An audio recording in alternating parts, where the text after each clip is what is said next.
Di tengah pesatnya perkembangan ekonomi di Indonesia, ternyata masih ada permasalahan ironis. Persoalan gizi buruk sebenarnya bukanlah hal yang sepatutnya terjadi di kota besar. Kemiskinan adalah salah satu faktor terbesar penyebab munculnya gizi buruk. Kurangnya pengetahuan para orang tua untuk memberikan asupan gizi yang baik untuk anak mereka, sedikitnya ketertarikan para orang tua khususnya ibu pada program posyandu juga dapat menjadi kurangnya pengetahuan tentang gizi yang baik. Tanggung jawab akan persoalan tentang gizi buruk juga dilemparkan kepada pemerintah, sesuai dengan Undang-Undang Dasar yang menjamin para orang miskin untuk dipelihara negara. Distribusi bantuan patut kita awasi. Bantuan sembako atau bantuan langsung tunai bukanlah jalan keluar untuk menghilangkan persoalan gizi buruk. Namun bantuan seperti ini memang tetap harus dilakukan untuk memberikan bantuan cepat ke masyarakat. Itu udah kita lihat ya, banyak sekali ternyata masih orang yang belum sadar untuk membawa anaknya segera ke posyandu, ke puskesmas kalau ada anak yang memang kekurangan gizi atau gizi buruk. Kita akan ngobrol-ngobrol dengan narasumber kita yang satu ini, siapa dia? Kami ingin mengundang untuk berbincang santai di Ngobrol Pagi, seorang dokter dan juga pemerhati gizi, Sonia Wibisono. Silakan. Halo. Terima kasih. Apa kabar? Silakan Iya. duduk. Wah, ini kopi ya? Kopi?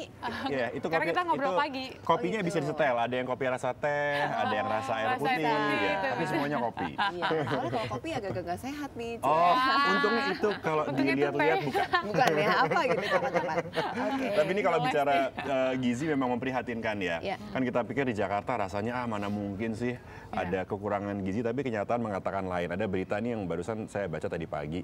Jadi ada 4 bayi yang mengalami gizi buruk di daerah Cengkareng. Itu macam-macam ada gangguan radang paru, terus ada gangguan pencernaan gitu kan. Kita jadi bertanya-tanya, kenapa sampai di Jakarta gizi buruk itu masih bisa terjadi? Itu kira-kira Pertama kenapa? dari sisi ekonomi memang tadi Ya. sudah disebutkan kan kemiskinan. Kemudian dari pilihan, jadi tidak adanya kemampuan si ibu atau edukasi untuk si ibu. Biasanya kan karena yang ngurus anak kan ibu ya, bukan bapak ya. Bapak kan bekerja. Nah tapi si ibu itu juga nggak perhatian atau mungkin nggak dapat edukasi yang cukup mengenai mana pilihan makanan yang bergizi, mana yang tidak. Karena sekarang kan banyak iklan-iklan ya di TV mungkin yang kadang-kadang menyesatkan gitu. Atau misalnya Sebenarnya apa saja sih yang menyesatkan seperti jenis makanan apa yang Ya, sebetulnya tidak jadi- bergizi dan jangan menjadi pilihan utama begitu? Iya, untuk anak-anak terutama Iya, ya. untuk Untuk anak-anak junk food jangan dipilih ya, yang terlalu banyak micin, pemanis, pewarna, Oke. pengawet, makanan-makanan kaleng. Jadi ya itu makanan sebaiknya, cepat saji itu tidak Iya. disarankan. Iya, tidak Dalam disarankan. bentuk apapun begitu. Iya. Makanan Iya. cepat Lebih sehat saji dimasak apapun. sendiri Lebih ya. baik yang fresh, masak sendiri, dan kalau bisa beralihlah ke makanan tradisional Indonesia Mie seperti instan? itu juga jangan. Oh, itu jangan. Ibu-ibu tuh kadang-kadang mau cepat, udah gitu kadang-kadang sekarang ya uangnya lebih baik dibelikan misalnya rokok Iya. atau dibelikan gadget yang mahal atau Iya. misalnya nggak mau kalah sama tetangga, pengen beli ini baju yang bagus, misalnya si ibunya lebih baik dibelikan itu dibandingkan beli makanan. Nah misalnya beli makanan, makanannya pun salah beli gitu, misalnya makanan yang di pinggir kaki lima, yang misalnya sekarang lagi musim banget ya, banyak virus dan banyak amuba, disentri.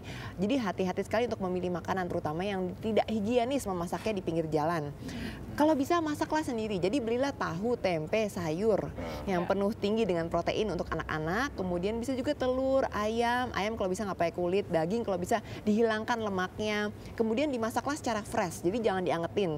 Kemudian juga makanan-makanan Padang yang banyak santannya kalau bisa dihindarin. Nah anak kemudian jangan terlalu banyak makan makanan nih, misalnya snack-snack yang Itu beli, makanan yang enak jajan. semua loh. Iya, jajan Yang snack rasanya ya. sedap-sedap. Biasanya enak di mulut itu nggak sehat biasanya. Iya, maksudnya ya bisa kalau dibikin enak, tapi Enak, iya, sehat, iya, bisa iya, loh. iya, Kayak iya, tadi iya. kan chef, maksudnya kan bisa juga gitu ya membuat Benar, makanan benar, yang enak benar. tapi sehat. Tapi kita harus pilih-pilih aja. Jadi yang ada di banyak misalnya di warung-warung gitu, misalnya snack-snack itu kalau bisa dihindari. Kemudian coklat. Kan biasanya kalau anak kecil tuh ya, ke permen. warung kan senang beli macam-macam. Pokoknya kalau udah bungkusannya menarik, Iya. kalau Itu bisa digigit enggak. kriuk-kriuk Iya, gitu, nah itu udah kalau bisa tuh makan itu dihindarin. seharian. Kalau bisa snack itu juga dimasak dari rumah, misalnya kentang gitu ya, kentang ditumis atau Iya. kentang sedikit digoreng, tapi nggak usah goreng terlalu kering. Kemudian buah-buahan, apel, pir, pisang, tomat, itu juga Tapi- bisa dikreasikan sebagai snack gitu. Betul. Jadi Tapi ini dok, apakah hanya faktor makanan aja nih penyebab gizi buruk atau ada faktor lain?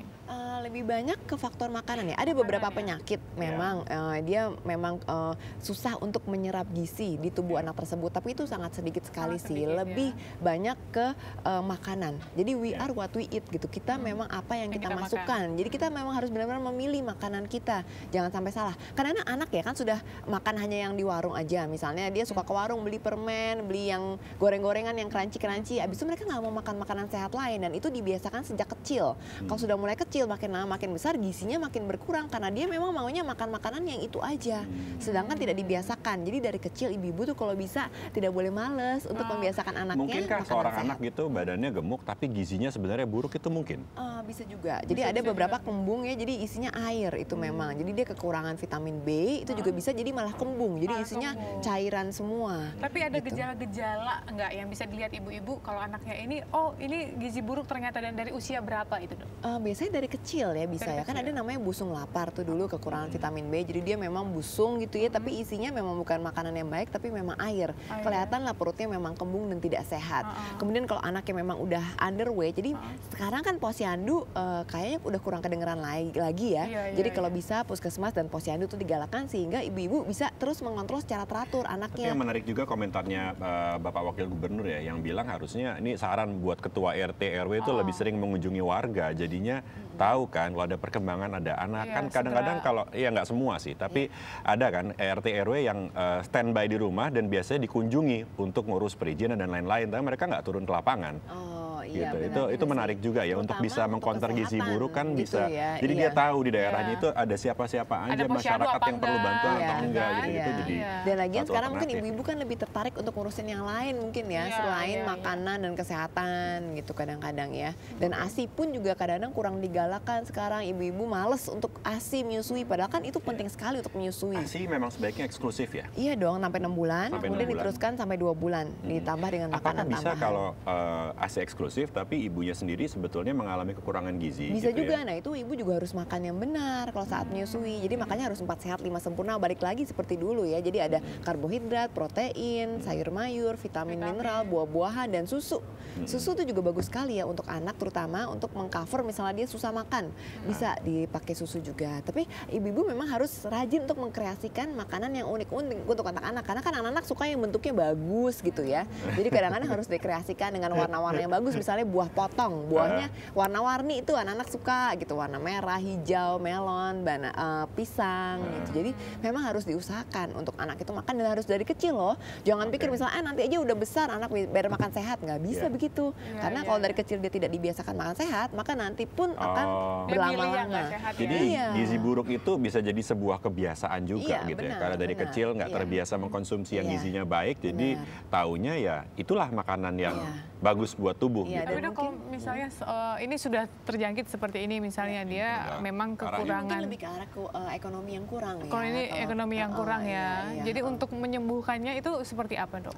Jadi biasanya sih ini mah udah harus di rumah sakit ya, harus diinfus, Karena diberikan gizi yang cukup. Ada beberapa kasus yang dibawa ke posyandu, tapi ternyata memang nggak sanggup gitu untuk ditangani. Oh iya, harus ke rumah sakit lah ya. Itu harus ke rumah sakit ya iya, kalau udah iya. begitu ya? Iya, karena kan mereka juga mungkin udah nggak ada rasa pengen makan lagi kadang-kadang ya kalau udah terlalu gizi buruk gini. Jadi mereka harus diinfus dulu pertama-tama, kemudian baru akan membaik kondisinya. Jadi ada kaitan yang besar juga antara pendidikan orang tua dengan Wah banget. anak yang mengalami Iya. gizi yang Iya, nggak baik. iya. Dan kadang-kadang ibu-ibu mungkin kan banyak yang sibuk ya sekarang ya di kota Jakarta. Ibunya ikut berdagang misalnya atau berjualan tuh nggak apa-apa. Yang Iya. penting anaknya tetap terurus gitu kan, tetap diberi makanan yang sehat. Penting sekali untuk edukasi, misalnya mendengarkan acara seperti ini atau ke posyandu atau ke puskesmas gitu misalnya tidak ngerti, atau baca-baca buku yang bisa diminta di posyandu atau puskesmas untuk memasak yang sehat dan bergizi. Jadi anak-anak jangan dibiarkan memilih makanan sendiri di warung atau jajan di kaki lima ya, karena itu belum tentu sehat.